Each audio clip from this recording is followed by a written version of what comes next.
Everyone, welcome back to my channel with Sara beautiful life. दोस्तों, आपका मेरे channel पे बहुत बहुत स्वागत है। दोस्तों, आज मैं एक और टॉपिक लेके आई हूँ बच्चों से रिलेटेड, जो कि माता पिता हमेशा परेशान रहते हैं कि बच्चे उनकी बात नहीं सुनते हैं, बच्चे बदतमीज हो गए हैं, बच्चे ज़बान लड़ा रहे हैं, बच्चे बिल्कुल नहीं सुनते, जो भी बोलो उल्टा करते हैं, जो भी कहा उसको अनसुना कर देते हैं। ऐसा क्यों? क्या मैं अच्छी मम्मी नहीं हूँ? क्या मैं अच्छे पापा नहीं हूँ? ये बहुत बड़ा सवाल है। बहुत सारे माता पिता चिंतित होते हैं इस चीज़ को लेके कि बच्चे उनकी बात नहीं सुनते। मोबाइल चाहिए तो चाहिए, टीवी चाहिए तो चाहिए, वीडियो गेम चाहिए तो चाहिए, कोई खिलौना चाहिए तो चाहिए। आजकल तो बच्चे मोबाइल टीवी के लिए ही एग्रेसिव हो जाते हैं। टीवी तो छोड़ो, टीवी अब पुराना हो गया, मोबाइल के लिए ज़्यादा एग्रेसिव होते हैं, वीडियो गेम के लिए ज़्यादा एग्रेसिव होते हैं। बच्चे बिल्कुल बात नहीं सुनते, बच्चों जो भी बोलो वो अनसुना कर देते हैं। बच्चे बात नहीं सुनते, ये बहुत बड़ा टॉपिक है। किसी भी चीज़ को लेके बच्चे आज के डेट में बहुत ही एग्रेसिव हो गए हैं, बहुत ही मतलब वो माता जो भी मम्मी बोल रही है फालतू बोल रही है, पापा बोल रहे हैं फालतू बोल रहे हैं। क्या वो अच्छी मम्मी नहीं है? ये सोच के तो उनको बहुत बड़ा ही झटका लगता है कि बच्चे साफ बोल देते हैं कि मम्मी तुम मुझसे प्यार नहीं करती और मैं तुम्हारी बात नहीं सुनूंगा।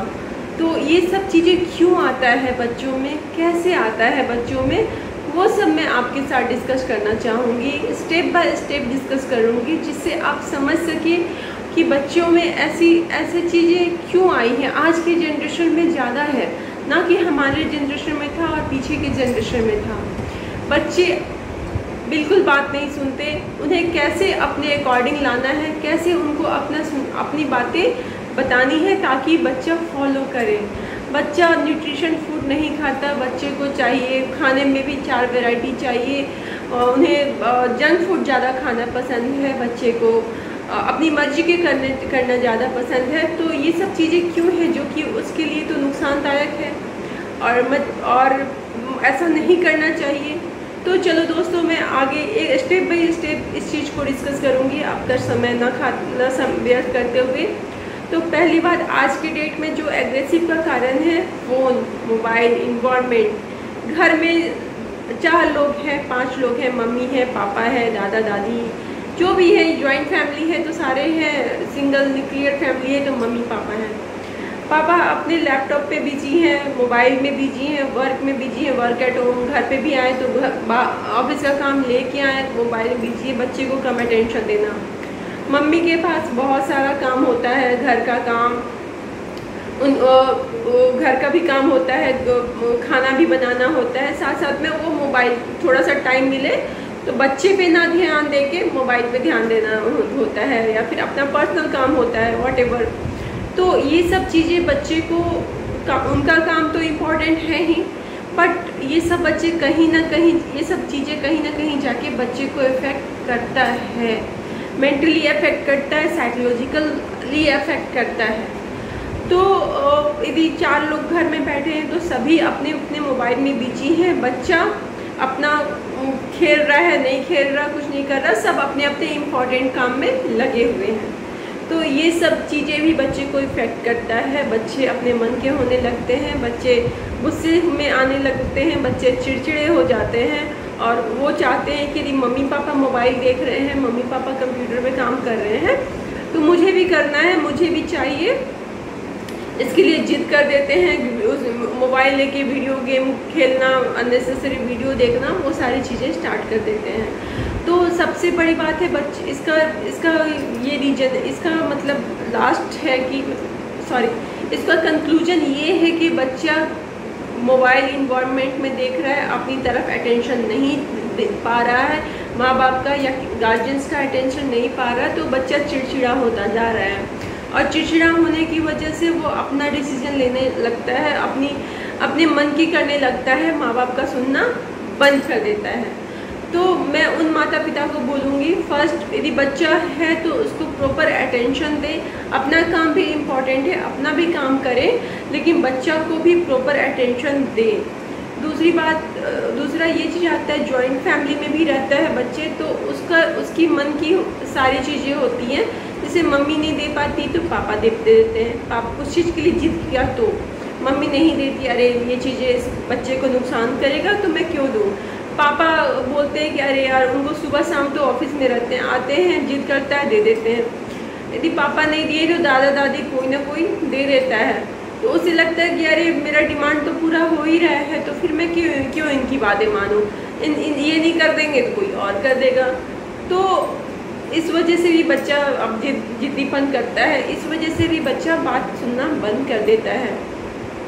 सपोज मैं आपको बस इतना बताऊंगी कि यदि मम्मी बच्चे को डांट रही है, मना कर रही है किसी चीज़ के लिए कि ये चीज़ नहीं करना है, तो फादर जो है वो बच्चे को सपोर्ट ना करके कि हाँ हाँ दे दो, मांग रहा है दे दो, कोई बात नहीं, बच्चे को सपोर्ट ना करके मम्मी को उस समय चुप हो जाए, किसी को सपोर्ट ना करे, बाद में जाके यदि ज़्यादा डांट रही है तो बाद में जाके समझा दे मम्मी को कि तुम कुछ ज़्यादा ही कर रही थी, लेकिन मुंह पे बच्चा तो बिल्कुल नहीं। यदि मुंह पे डांट रहे हो अपनी वाइफ को, तो बच्चे को लगेगा कि मम्मी ही हमेशा गलत होती है और पापा सही होते हैं।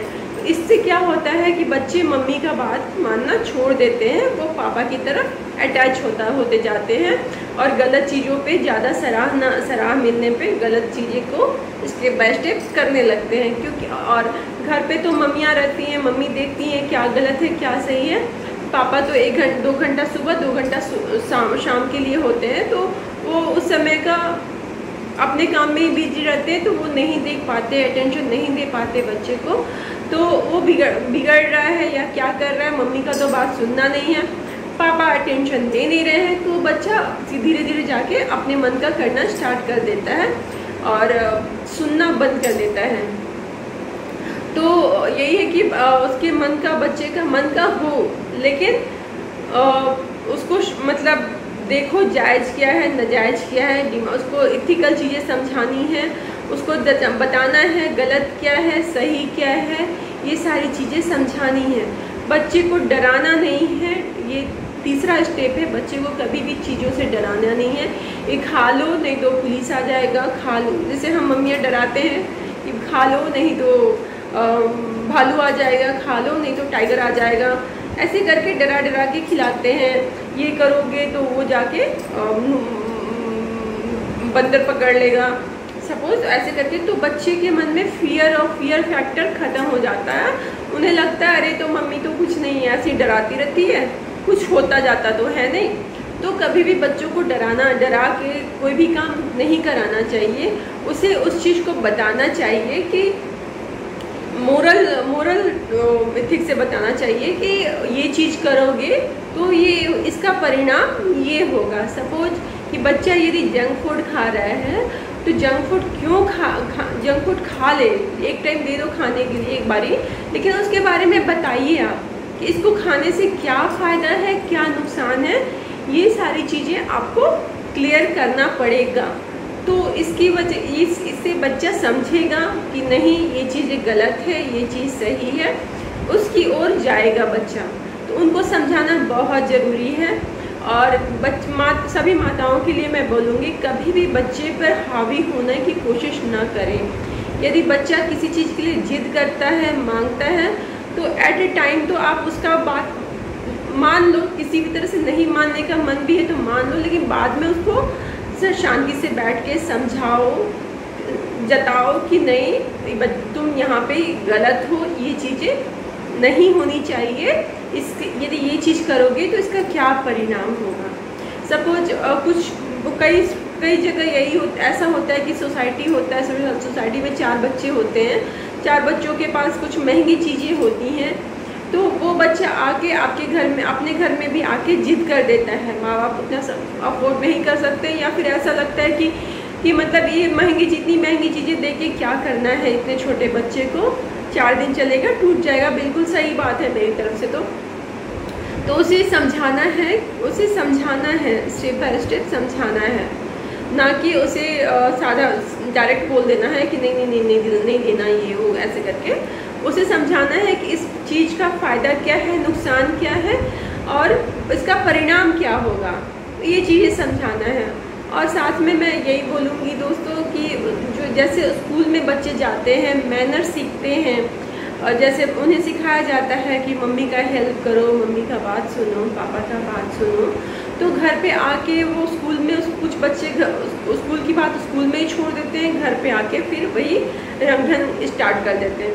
बट वो चीज़ आपको घर पे भी करना है। उन्हें रात को कभी भी उन्हें स्टोरी सुनना बहुत पसंद होता है, छोटे बच्चे से लेके बड़े बच्चे तक उन्हें स्टोरी सुनना बहुत पसंद होता है। मुझे भी पसंद हुआ करता था। सोते वक्त मेरी मम्मी, दीदी या फिर दादी स्टोरी सुनाया करती थी, कहानियाँ सुनाया करती थी। तो कहानी जो होता था ना, पहले का जो कहानी होता था वो आज भी चल रहा है। उसका मोरल होता है, उसका कुछ कंक्लूजन होता है। सपोज कि कौवा प्यासा था और पानी घड़े में थोड़ा था, तो उसने क्या किया, उसने उसमें कंकड़ डाला और पानी ऊपर आया, तो तब कौवा पिया। इसमें मोरल है कि कौवे ने मेहनत किया, बिना मेहनत का कुछ भी नहीं मिलता है। मेहनत किया तब उसे मिला है पानी, बिना मेहनत का कुछ नहीं मिलता है। और यही सब चीज़ लेके कैसे बात सुननी चाहिए, क्या नहीं करना चाहिए, बहुत सारे स्टोरी होते हैं। आप लोगों ने भी बचपन में स्टोरी सुना होगा, माता पिता गार्जियन जो हैं बच्चों ने स्टोरी सुना होगा, मोरल समझा होगा उस चीज़ का। हमारे बुक्स में भी स्टोरी होते हैं, हिंदी के बुक्स में, इंग्लिश के बुक में स्टोरी होते हैं, तो उसका मोरल भी होता है, उसका कंक्लूजन भी होता है। उसी तरह हमारी कथाएं भी होती हैं, धार्मिक कथाएं भी होती हैं, या फिर जो नॉर्मल स्टोरी होती है, कहानियाँ होती हैं, वो भी आप अपने बच्चों के साथ शेयर कर सकते हैं, सुना सकते हैं।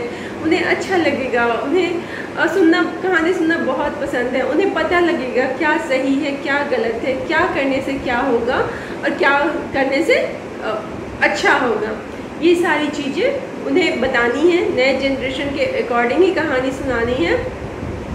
और नए उन बच्चों को समझना बहुत ही ज़रूरी है। 5वां नंबर, बच्चों को समझना माँ पिता का बहुत बड़ा ही मतलब जॉब है कि बच्चे की साइकोलॉजिकल समझें कि बच्चा क्या चाहता है, क्यों चाहता है, और उसे नहीं मिलेगा तो क्या परिणाम होगा। बच्चे में अचानक से जो चेंज आया है, क्यों आया है, और इसे कैसे शांत करना है। सबसे लास्ट नंबर का ये मेरा है कि बच्चे को समझना बहुत ज़रूरी है। यदि बच्चा कभी जिद भी कर दिया, कभी चीज़ के लिए मना भी कर दिया, तो इसमें घबराने और टेंशन लेने की बिल्कुल बात नहीं है। बच्चे को समझिए, बच्चे को जानिए कि बच्चा क्यों ऐसा कर रहा है, कैसे इसका कंक्लूजन निकाला जाए। ये चीज़ें आपको स्टेप बाय स्टेप खुद ही सीख जाओगे। कहते हैं ना, necessity is the journey mother of invention. तो जब भी किसी चीज़ का जो होता है, मतलब आविष्कार होता है, जब ज़रूरत होता है तभी उस चीज़ का आविष्कार होता है। तो धीरे धीरे जब आपको लगेगा कि इस चीज़ की ज़रूरत है, तो अपने आप ही आप उस चीज़ को सुधारने को लग जाइएगा। अब जैसे कोरोना हुआ तो वैक्सीन आया, तो जब भी प्रॉब्लम आता है तो कहीं ना कहीं उसका सॉल्यूशन भी लेके आता है। तो आपको सॉल्यूशन समझना है, उस चीज़ को सॉल्यूशन निकालना है। बच्चे को लेके कभी भी गिव अप मत करना, हमेशा लगे रहना, पॉजिटिविटी लाना, नेगेटिविटी बिल्कुल नहीं। किसी दूसरे बच्चों के साथ कंपेयर बिल्कुल मत करना। बच्चे को किसी के सामने बिल्कुल मत डांटना, बिल्कुल मत मारना। इससे बच्चों में नेगेटिव इम्पैक्ट आता है, साइकोलॉजिकल इम्पैक्ट पड़ता है। और कंपेयर करने से भी उनमें बहुत ही चिड़चिड़ापन आता है, बहुत ही मतलब होता है। बच्चे को हमेशा टीज मत करना, हमेशा पिन मत मारना कि तुम ऐसा है, तू वैसा है, तुम ऐसे है, वैसे वो ऐसा है, फलाना बहुत अच्छा है, तुम ये हो वो। तो ये सब काम बिल्कुल मत करना, टीज मत करना, कंपेयर मत करना। उससे बच्चे चिढ़ते हैं, चिड़चिड़ापन उन्हें पैदा होता है। कभी भी जंक फूड मांगे, कुछ दूसरा खाने को मांगे, नहीं है आपके पास, तो उसके अल्टरनेटिव बना के दीजिए। उससे प्रॉमिस करिए कि मैं घर पे बना के दूंगी, नेक्स्ट टाइम बनाऊंगी मैं घर पे, अभी नहीं बना सकती हूँ। तो ऐसे करके आप उसे सॉर्ट आउट करिए। टेंशन में रहेंगे तो कोई भी काम सॉर्ट आउट नहीं होगा, प्रॉब्लम बढ़ता है टेंशन से। तो यदि आज के लिए बस इतना ही, वीडियो बहुत लंबा हो जाएगा। तो आज के लिए बस इतना ही। यदि आपको मेरा वीडियो अच्छा लगा हो, आपको मेरा चैनल अच्छा लगा हो तो प्लीज़ लाइक एंड सब्सक्राइब ज़रूर करिएगा। धन्यवाद।